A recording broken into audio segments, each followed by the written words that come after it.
arag maanta dee labadii ximlaaqaa bilaa caqliga hawaan iska soo tiriye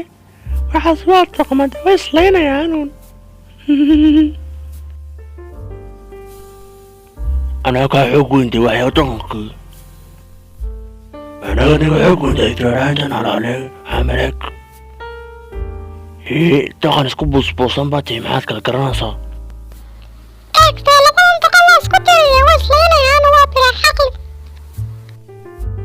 saaxib cabdillahi labadaa ninkiibaa xoog weyn waxay wax xoog ungiis moodiyahay